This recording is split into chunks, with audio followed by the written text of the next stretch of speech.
Petaka Gundik Jelita. Bagian 4. Patih Wulung Kerso menepuk-nepuk bahu sang datuk seraya berkata, itu hanya rasa-rasamu, datuk. Begitu sifat lelaki jika melihat perempuan cantik. Aku khawatir, kau pun terpikat. Kau betul, tapi siapa yang berani bersaing dengan Sri Baginda? Menjelang rembang petang, setelah siangnya dilakukan pemakaman jenazah Pangeran Ontowiryo, seorang utusan patih kerajaan datang ke tempat kediaman Juru Ukir Gama Manyar. Pak Juru Ukir, kau diminta datang menghadap Patih Wulung Kerso sekarang juga, sang utusan menyampaikan pesan. Diam-diam, Nawang Suri ikut mendengarkan pembicaraan dari ruangan sebelah. Jika patih kerajaan menyuruh menghadap, pasti ada sesuatu yang penting. Mungkin menyangkut soal ukir-mengukir. Apakah sebagai utusan, kau mengetahui maksud patih kerajaan memanggilku? Bertanya Gama Manyar. Baginya, pemanggilan dirinya hanya berarti dua. Dirinya dicurigai, atau jeratnya sewaktu membawa Nawang Suri melayat ke istana sudah tepat mengenai diri Sri Baginda yang diketahuinya memang seorang lelaki mata keranjang. Saya hanya seorang suruhan, Pak Juru Ukir. Mana saya tahu maksud patih. Harap Bapak ikut saya sekarang. Kereta sudah disiapkan di luar. Kereta, membatin Gama Manyar. Kalau begitu mungkin sekali jeratku sudah mengena. Jika bukan untuk satu berita yang kutunggu-tunggu, mana mungkin patih mengirimkan kereta untuk menghormatiku? Jika aku dicurigai, pasti serombongan pasukan sudah mengurung rumah ini. Gama Manyar menganggukkan kepala pada utusan yang datang. Baiklah, sebelum pergi, aku akan memberitahukan keponakanku dulu, katanya. Beberapa saat sebelum matahari terbenam, Gama Manyar kembali, diantar dengan sebuah kereta. Begitu masuk ke rumah, Nawang Suri langsung menemuinya. Si orang tua mengintai dari balik jendela. Setelah memastikan orang yang tadi mengantarnya telah pergi jauh, baru dia membalik dan berkata, sungguh tidak kusangka, rencana kita akan terlaksana lebih cepat dari yang diduga. Jerat yang kita pasang telah mengena. Apa yang telah terjadi, Empu? Sri Baginda melihat Dan Ayu sewaktu melayat kemarin. Tadi sore Patih Wulung Kerso meminta saya menghadap, memberitahu kalau Sri Baginda telah memutuskan mengambil Dan Ayu sebagai gundiknya. Kalau begitu kita harus menyusun rencana lebih terperinci. Pertama, mengatur saat yang tepat kapan saya harus membunuh raja. Lalu, kapan orang-orang kita menyerbu istana mengambil alih kekuasaan. Nawang Suri tampak sangat bersemangat. Karena waktu hanya sedikit, kita harus bertindak cepat, Dan Ayu. Malam ini juga saya akan menemui orang-orang kita di Susukan. Sri Baginda akan memboyong Dan Ayu ke istana 2 hari di muka. Pada malam pertama dia memasuki kamar Dan Ayu. Itulah saatnya dia harus dibunuh. Saya nanti akan membuatkan peta istana hingga Dan Ayu bisa mudah menyelinap melarikan diri. Menjelang pagi, Dan Ayu sudah harus muncul kembali memimpin orang-orang kita merebut istana. Bagaimana dengan tugas juru masak rahasia? Apakah dia mampu menyiapkan racun untuk tokoh-tokoh istana? Orang kita yang satu ini tampaknya penggugup. Saya sudah menarik dia dari istana sebelum kedoknya terbuka. Berarti kita tetap mulai dengan membunuh raja lebih dulu. Pasukan yang akan menyerbu istana, apakah jumlahnya cukup kuat? Jumlah pasukan kita memang tidak besar, Dan Ayu. Namun unsur dadakan selagi mereka berada dalam suasana geger akibat kematian raja, membuat kita berpeluang besar untuk mengambil alih kekuasaan. Kalau begitu, Empu segera saja berangkat ke Susukan. Memang saya akan segera berangkat saat ini juga. Menurut Patih Wulung Kerso, atas kehendak raja, dia akan mengirim beberapa orang petugas untuk menjaga rumah dan sekitarnya malam ini. Saya pergi sekarang, Dan Ayu. Baik, Empu, hati-hatilah, kata Nawang Suri. Secepatnya orang tua itu keluar, dia segera menutup pintu. Di dalam kamarnya, Nawang Suri mengambil keris mustiko geni dan mencabut senjata ini dari sarungnya. Sinar merah menerangi kamar. Keris sakti, kau akan mendapat tugas besar. Setelah itu, kau akan kembali menjadi lambang dan tumbal tahta kerajaan. Gadis itu cepat sarungkan senjata mustika itu kembali ketika di luar didengarnya suara derap kaki-kaki kuda mendatangi. Tak lama kemudian, terdengar suara ketukan di pintu. Nawang Suri menyelipkan mustiko geni di pinggang lalu keluar dari kamar. Ketika pintu depan dibuka, sesosok tubuh tinggi besar tegak di hadapan Nawang Suri. Orang ini langsung menjurah hormat dan dengan kepala agak tertunduk, dia berkata, Gusti Ayu. Saya diperintahkan patih kerajaan untuk memimpin penjagaan di sini malam ini. Saya Buto Celeng, datang bersama 2 orang bawahan. Selesai berkata begitu, baru orang tersebut mengangkat kepalanya. Setelah jelas-jelas dia melihat wajah gadis di hadapannya, maka Buto Celeng berseru kaget seraya mundur, bukankah Gusti Ayu? Kau gadis pemberontak malam itu. Kau Nawang Suri, kata-kata Buto Celeng hanya sampai di situ. Pada detik Buto Celeng mengetahui siapa dirinya, Nawang Suri mencabut mustiko geni dan secepat kilat menusukkannya ke dada kiri toko silat istana kelas 3 itu. Dua orang prajurit yang ikut bersama Buto Celeng dan berada di tangga rumah, tentu saja terkejut menyaksikan kejadian itu. Keduanya melompati tangga memburu, namun mereka pun disambut dengan tusukan-tusukan senjata sakti hingga menemui ajal menyusul Buto Celeng. Mayat ketiga orang itu dinaikkan ke atas kuda tunggangan masing-masing. Setelah berganti pakaian, Nawang Suri menunggu sampai malam turun lebih gelap, lalu dalam kegelapan malam, 3 kuda bersama 3 mayat itu dibawanya ke arah timur, di mana terdapat sebuah jurang di tepi belantara. Sebelum Buto Celeng dilemparkannya ke dalam jurang bersama mayat 2 prajurit itu, Nawang Suri menyelipkan sepucuk kertas ke dalam saku pakaian Buto Celeng. Dengan seringai puas, gadis ini kemudian tinggalkan tempat itu. Di kejauhan terdengar suara anjing melolong. Dinginnya udara mulai menusuk persendian. Jilid 11. Ketika malam itu Patih Wulung Kerso melaporkan pada Sri Baginda bahwa seorang pencari kayu menemukan mayat Buto Celeng dan 2 prajurit di dalam jurang di tepi hutan belantara Jatilameh, sang raja tampaknya tak begitu tertarik. Dia yang sedang kasmaran malah menanyakan keadaan Rati calon gundiknya itu. Sewaktu diberitahu Rati tak kurang suatu apa, Sri Baginda tertawa cerah. Syukur calon gundikku itu berada dalam keadaan baik-baik. Kuharap agar kau mengatur membawanya malam ini juga ke istana. Sri Baginda, ujar Wulung Kerso. Apakah itu tidak terlalu cepat? Kita masih belum menuju hari atas berpulangnya putra Sri Baginda, Pangeran Ontowiryo. Soal gundikku dan putraku tak ada sangkut pautnya. Lakukan apa yang kuperintahkan, atau kau ingin membantah, Paman Patih? Maafkan saya, Sri Baginda. Bukan maksud saya berani membantah. Saya hanya menyampaikan sesuatu yang saya rasa baik. Saya hanya menurut perintah. Bagaimana dengan mayat Buto Celeng dan 2 prajurit itu? Bagaimana apalagi? Urus penguburannya. Abis perkara. Kurasa mereka bertiga berkeluyuran malam tadi, bukannya berjaga-jaga di rumah Gamamanya. Menurut Den Ayu Ratih, mereka tak pernah sampai ke rumahnya. Jelas itu satu bukti lagi. Mereka keluyuran, dihadang para pemberontak yang menyelinap ke dalam kota raja dan dibunuh. Mungkin begitu, Sri Baginda. Namun orang-orang kita masih terus melakukan penyelidikan apa sebenarnya yang terjadi. Ada sesuatu ditemukan dalam saku pakaian Buto Celeng. Sesuatu apa? Sepucuk surat. Agaknya dalam istana banyak musuh dalam selimut. Untuk jelasnya, silakan Sri Baginda membaca surat yang ditemukan dalam saku Buto Celeng ini. Lalu Patih Wulung Kerso menyerahkan sepucuk surat yang sudah lecak dan kotor. Mendapatkan Dimas Sindu Kalasan. Dengan tewasnya Empu Andiko Pamesworo, kekuatan kita jelas berkurang. Karenanya kita harus bergerak cepat sesuai dengan rencana. Sebelum aku mati, aku ingin Raja perampas tahta kerajaan itu menemui ajalnya. Harap Dimas segera menghubungi orang-orang kita untuk menentukan hari penyerbuan. Jangan lupa mencari tambahan kekuatan baru, terutama dari pihak tokoh-tokoh silat istana. Jabatan Patih tetap menjadi bagian Dimas kelak. Tertanda, Resi Mulyorejo. Kedua mata Sri Baginda terbelalak dan memandang tak berkedip pada Wulung Kerso. Jadi, Sri Baginda sudah membaca semua. Saya tinggal menunggu perintah, kata Patih Wulung Kerso ketika melihat Sri Baginda gagap dan merah wajahnya. Panggil hulu balang pertama dan kedua. Bawa 2 lusin prajurit, tangkap keparat itu sekarang juga. Dan besok pagi, gantung dia di alun-alun agar semua melihat apa akibat bagi seseorang yang menjadi musuh dalam selimut. Perintah saya lakukan, Sri Baginda. Saya mohon diri, kata Patih Wulung Kerso. Tunggu dulu, seru raja. Resi keparat bernama Mulyorejo itu. Kukira sudah mampus dia, ternyata masih hidup. Apa sampai saat ini orang-orangmu masih belum mengetahui di mana tempat persembunyiannya? Manusia satu itu sulit dilacak. Licin seperti belut. Sudah, pergi lakukan tugasmu, Paman Patih. Aku tak mau dengar cerita panjang lebar tentang kehebatan Resi keparat itu, yang perlu menangkap dan memancungnya. Lalu satu hal jangan lupa, Ratih, gadis yang akan jadi gundik baruku harus berada di istana malam ini juga.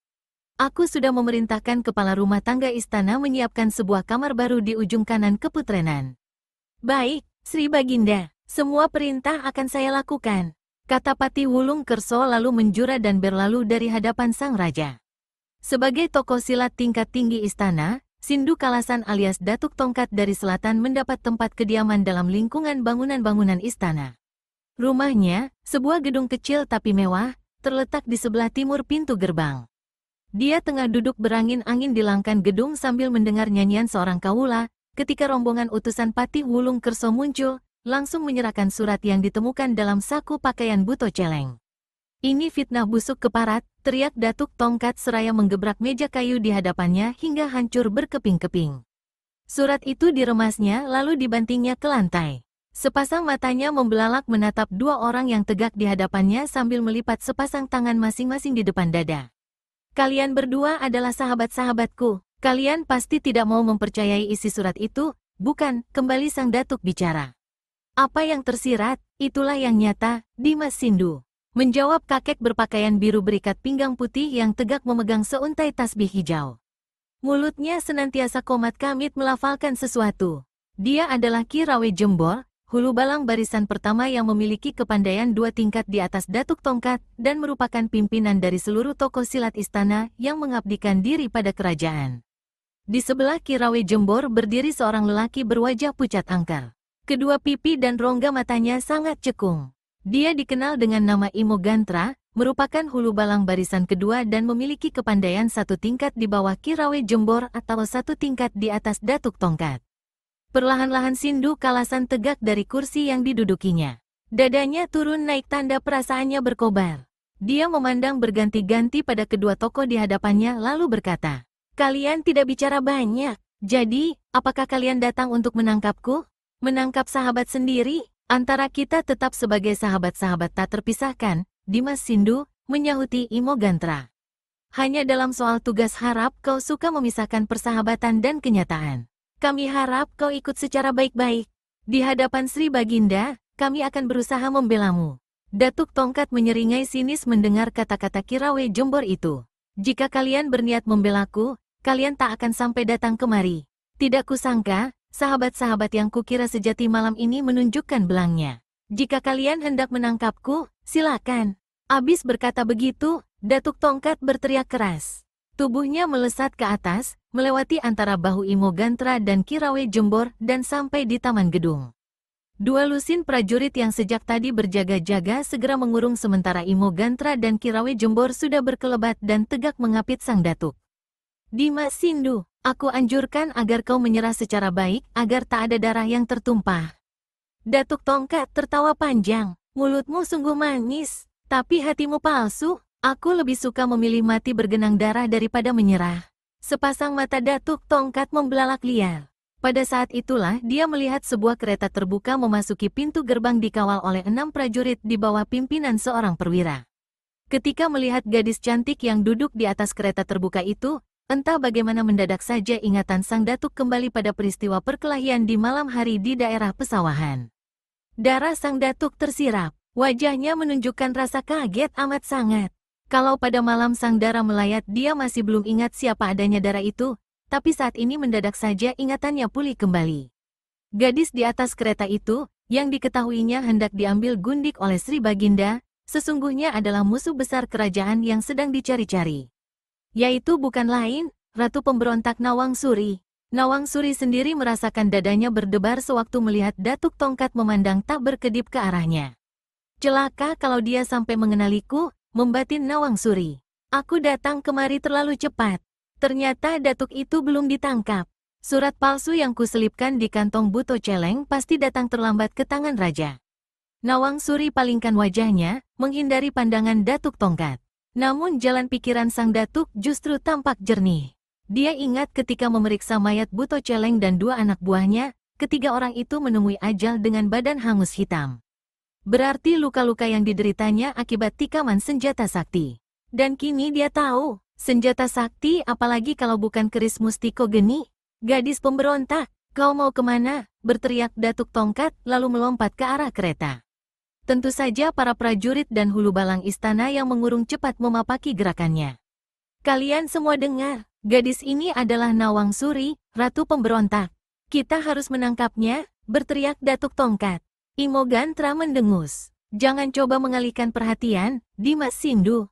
Justru kaulah yang harus kami tangkap detik ini juga. Tolol, kalian tidak kenal siapa dia. Aku pernah bentrokan dengan dia. Gadis ini adalah Nawang Suri, ratu pemberontak yang dicari-cari. Dia memiliki mustiko geni. Kirawe Jembor tertawa sinis. Pemberontak tak menuduh pemberontak. Dimas Sindu, kau tahu siapa gadis itu? Dia adalah calon gundik Sri Baginda. Kuharap mulutmu jangan ketelepasan bicara yang tidak-tidak.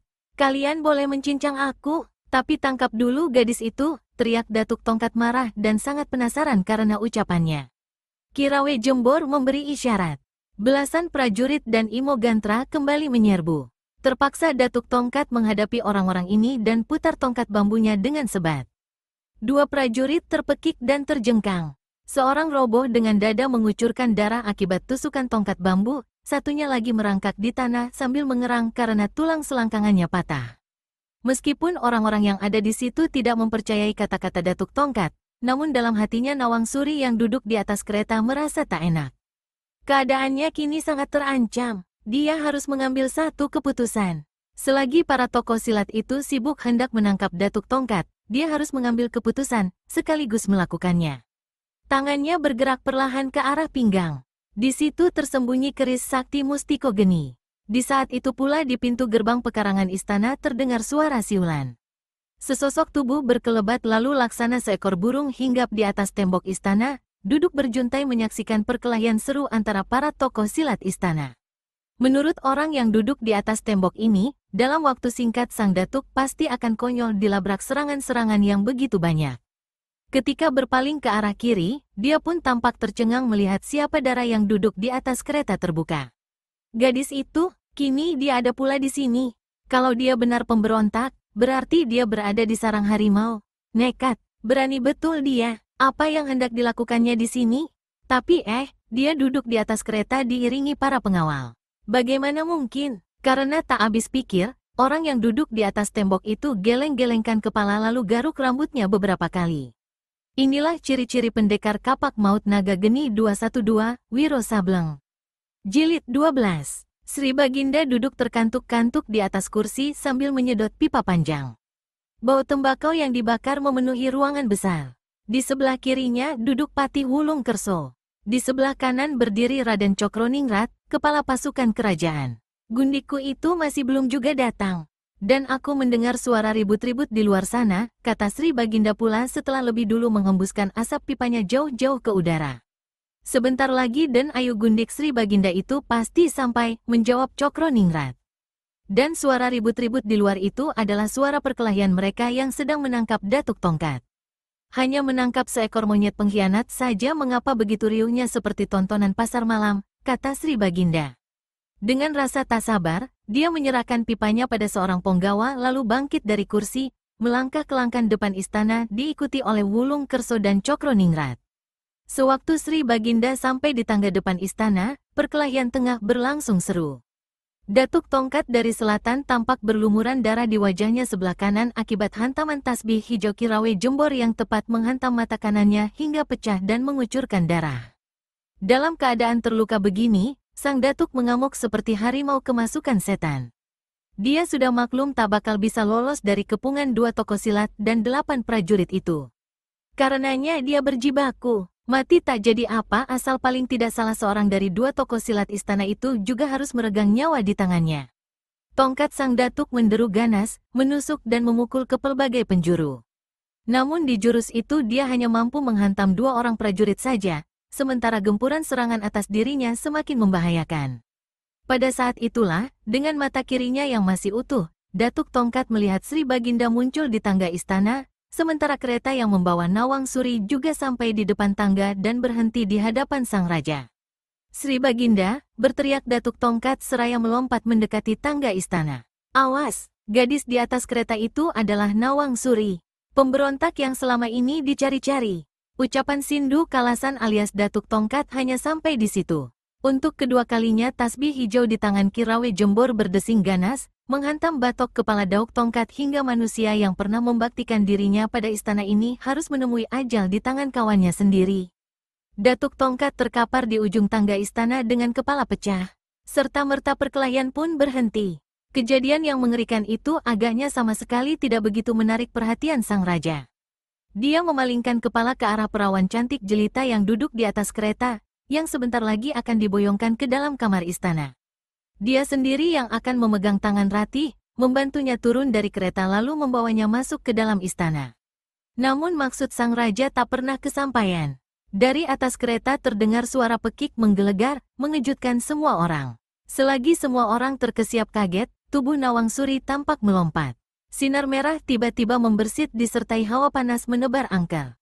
Keris Mustiko Geni, teriak Imo Gantra, Raden Cokro Ningrat dan Patih Wulung Kerso, juga Kirawe Jembor ketika semua mereka melihat benda yang tergenggam di tangan Ratih, calon gundik yang sebenarnya adalah Nawang Suri, musuh besar kerajaan. Semua orang memburu, namun jarak mereka dari raja terpisah cukup jauh.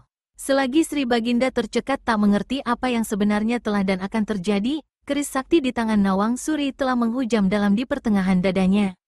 Gusti Allah, celakalah kerajaan, seru Kirawe Jembor menyaksikan raja berlumuran darah sambil memegangi dada, tertegak gontai lalu roboh di anak tangga kedua.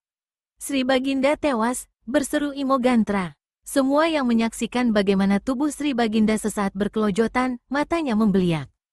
Dari mulutnya keluar ludah membuih lalu sekujur tubuhnya tampak menghitam seperti hangus.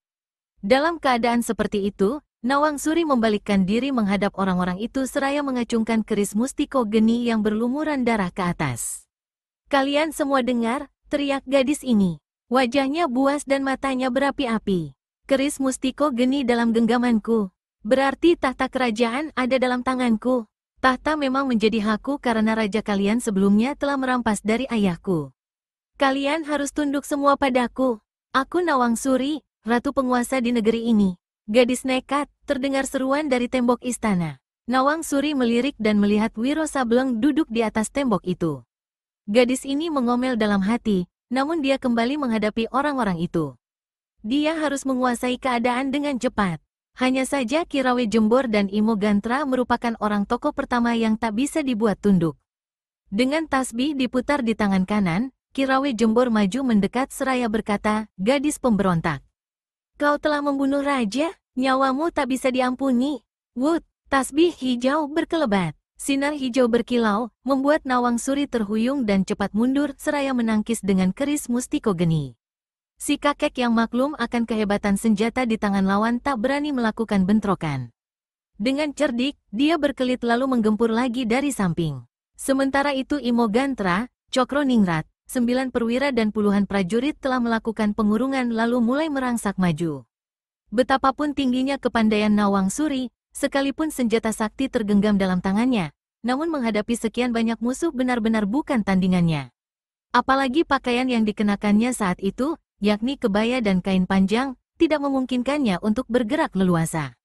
Dalam waktu 2 jurus saja, gadis ini sudah terdesak hebat. Dalam jurus ketiga, keris Mustiko Geni terlepas dari tangannya. Senjata mustika sakti ini cepat disambar Patih Wulung Kerso. Nawang Suri sendiri melompat mundur sambil pegangi tulang lengan kanannya yang patah dihantam tasbih Kirawe Jembor. Kalian mau membunuhku? Teriak Nawang Suri sambil bersandar ke tiang besar langkan istana. Aku tidak takut mati, mati pun bukan satu kesia-siaan bagiku. Yang penting aku telah membalaskan sakit hati ayah bundaku. Membunuh raja kalian, perampas tahta kerajaan milik sang ayahku. 2 buah pedang, 1 tombak, 1 jotosan berkekuatan tenaga dalam tinggi ditambah 1 hantaman tasbih sakti berebut cepat melabrak tubuh Nawang Suri. Sang dara yang memang nekat dan merasa tidak takut malah sengaja menghadang kematian dengan tabah. Gadis nekat, benar-benar nekat. Gila, terdengar teriakan jengkel dari arah tembok halaman istana. Bersamaan dengan itu, menderu suara aneh laksana ribuan tawon mengamuk. Sinar putih perak menyilaukan berkilau. Terang, terang, terang. 2 pedang dan 1 tombak terbabat putus. Masing-masing pemegangnya terpental dan terpaksa lepaskan senjata mereka yang telah puntung karena gagang-gagang senjata itu mendadak sontak terasa panas seperti terbakar. Imo Gantra kucurkan keringat dingin. Kalau dia tak lekas menarik pulang pukulannya, tangan kanannya akan cacat putus seumur hidup. Kirawe Jembor berseru tegang. Wajahnya pucat ketika dapatkan tasbih saktinya kini tinggal seutas benang. Butiran-butiran tasbih hijau melayang ke udara, jatuh bertebaran di langkan istana. Di depan sosok tubuh Nawang Suri kini tegak seorang pemuda berambut gondrong sambil memegang sebilah senjata aneh yakni sebilah kapak bermata dua. Pendekar kapak maut naga geni 212, seru Imo Gantra dan Kirawe Jembol. Mereka berdua belum pernah bertemu dengan Wiro Sableng. Tetapi melihat senjata yang ada dalam genggaman murid Sinto Gendeng dari Gunung Gede ini, keduanya segera maklum siapa adanya pemuda itu. Kalau tadi mereka hendak bertindak garang, maka kini terpaksa menahan diri. Pendekar 212, tidak disangka seorang bernama besar sepertimu ternyata membantu pemberontak, menegur Kirawe Jembol. Aku tidak merasa dibantu oleh siapapun, berteriak Nawang Suri. Wiro menyeringai dan melirik sekilas pada Sangdara, lalu menimpali. Aku memang tidak membantunya, lalu mengapa muncul dan mencampuri urusan kami orang-orang kerajaan, kertak Imo Gantra. Wiro garuk-garuk kepala. Itulah susahnya jadi manusia seperti aku ini. Aku bertindak tanpa memperdulikan siapa adanya gadis ini. Aku hanya tak ingin melihat darah tertumpah dalam ketidakadilan. Seorang gadis ingusan seperti ini hendak kalian bunuh beramai-ramai. Pemuda lancang, berani kau mengatakan aku? Wut! Nawang Suri hantamkan jotosan tangan kiri ke punggung Wiro Sableng. Pendekar ini cepat berkelit ke samping. Tangan kirinya bergerak mengirimkan satu totokan. Detik itu juga Nawang Suri merasakan tubuhnya kaku tegang. Gadis itu bukan gadis ingusan, pendekar, kata Kirawe Jembor dengan pelipis bergerak-gerak dan suara bergetar. Dia adalah gembong pemberontak. Dia telah membunuh raja kami. Kalau begitu, kalian uruslah jenazah Sri Baginda, sahut Wiro pula. Lalu dengan gerakan cepat dia mendukung tubuh Nawang Suri di bahu kirinya, sementara Sangdara tidak hentinya berteriak-teriak marah. Hendak kau bawa kemana gadis pemberontak itu, kata Kirawe Jembol. Kemana aku ingin membawanya itu bukan urusan kalian. Aku minta jalan dengan segala hormat. Imo Gantra mendengus. Nama besarmu kami hormati, tapi jangan kira kami takut untuk melakukan sesuatu. Abis berkata begitu, Imo Gantra memberi isyarat. Bersama Kirawe Jembol, 9 perwira tinggi termasuk kepala pasukan Cokro Ningrat, ditambah lagi lusinan prajurit, segera menyerbu. Wiro sapukan kapak maut naga geni 212 ke depan. Semua yang menyerang jadi kalang kabut dan berserabut mundur. Namun sebatang tombak sempat menusuk bahu kiri Nawang Suri hingga gadis ini menjerit kesakitan lalu pingsan melihat darahnya sendiri. Kalau kalian bersikeras dan tak mau menahan diri, darah akan lebih banyak mengucur di langkan istana ini. Ancaman Wiro itu membuat Imo Gantra dan Kirawe Jembor saling pandang. Akhirnya Kirawe Jembor berkata, kau boleh pergi. Tapi gadis pemberontak itu tetap harus kau tinggalkan di sini. Kalian orang-orang kerajaan mau menang sendiri. Ayah dan ibu gadis ini telah kalian bunuh. Tahta kerajaan kalian rampas. Apa itu masih belum cukup? Jika kau berpendapat demikian, maka biar aku mengadu jiwa denganmu. Imo Gantra tak dapat menahan diri lagi dan siap melompati pendekar 212 Wiro Sableng. Namun Kirawe Jembor cepat memegang bahunya dan membisikkan sesuatu. Imo Gantra meskipun masih penasaran, tampak agak kendur amarahnya. Pendekar 212, kata Kirawe Jembol. Saat ini kami perbolehkan kau dan gadis itu pergi. Tapi ingat satu hal, kami tak akan tinggal diam. Kalian berdua tak bisa lari jauh. Pembalasan kami lebih kejam dari siksa neraka. Wiro Sableng manggut-manggut sambil menyeringai. Aku akan ingat baik-baik ucapanmu itu, orang tua. Tapi satu hal dariku, kalian ingat pula baik-baik ucapanku ini. Apa yang telah terjadi hari ini kuanggap selesai dan berakhir sampai di sini. Tak ada silang sengketa baru atau segala dendam kesumat.